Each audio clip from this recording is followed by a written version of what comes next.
আগামী 21শে জুলাই ধর্মতলায় তৃণমূলের শহীদ দিবসের প্রস্তুতির সভা অনুষ্ঠিত হলো মুর্শিদাবাদের শাক্তিপুরে।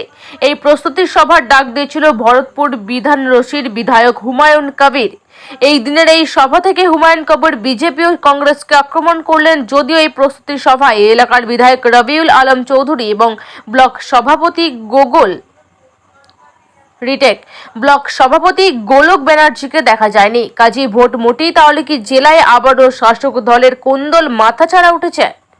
এই এলাকার বিধায়ক ব্লক সভাপতিকে আপনার এই প্রোগ্রামে দেখা গেল না, ওদেরকে বাদ রেখে কি আপনি শক্তি প্রদর্শন করবার জন্য আজকে এই পথসভা করলেন? এসবের জবাবের কোনো উত্তর নেই।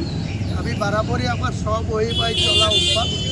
আমি কে বিধায়ক এখানকার, কে এখানকার ব্লক সভাপতি, এখানকার যে ব্লক সভাপতি তার ভোটের রেজাল্টে দেখুন না, বুথের খোঁজ নেন, 41টা ভোট পেয়েছে। সে কিসের নেতৃত্ব, সে কিসের ব্লক সভাপতি?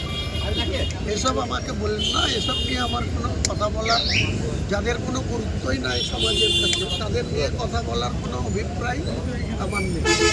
আমি আমার মতো করে চলি, আমার স্টাইলে চলি, নেত্রীর নির্দেশ মান্যতা দিই। অভিষেক বন্দ্যোপাধ্যায় আমার সেনাপতি, এটাই শেষ কথা। এখানকার কে নেতা না কে কেতা না কে কার কী আছে এ নিয়ে তাদের কোনো কথা বলারই আমার প্রয়োজন।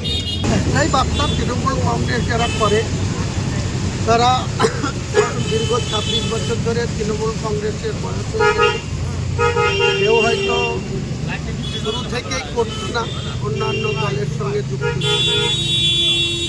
তারা এখন যারা তৃণমূল কংগ্রেস করে, সাধারণ বুথের কর্মী থেকে শুরু করে আঞ্চলিক নেতা, ব্লক নেতা, জেলার নেতা, যে যেখানেই অবস্থান করছে তাদের একটাই উদ্দেশ্য আমাদের বলা যে মমতা বন্দ্যোপাধ্যায় 31তম শহীদ দিবস পালন করবে।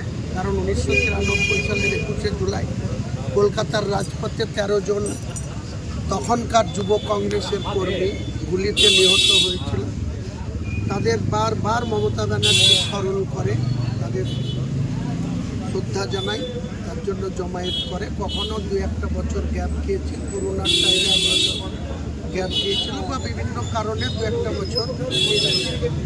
কিন্তু এবারে যেহেতু 2024 সালে আবার নতুন করে শক্তি সঞ্চার করেছে তৃণমূল কংগ্রেস, বিরোধীদের এত অপপ্রচার, এত কুৎসা, এত উল্টোপাল্টা ইডিকে ব্যবহার করা, বিজেপি, ইডি, সিবিআই তাদেরকে তৃণমূলের বিরুদ্ধে ব্যবহার করার পরেও তৃণমূল কংগ্রেস যে রেজাল্ট মমতা ব্যানার্জির নেতৃত্বে বা অভিষেক ব্যানার্জির নেতৃত্বে লোকসভায় হয়েছে, স্বাভাবিকভাবে এবার উৎসবের মেজাজে বা বিজয় উৎসবের মতো শহীদ দিবসটা কলকাতায় আমরা তো থাকবই। আমরা মানুষের জনপ্রতিনিধি আছি, তাই আমরা, আমাদের সৌভাগ্য, আমরা ডায়াসে থাকবো।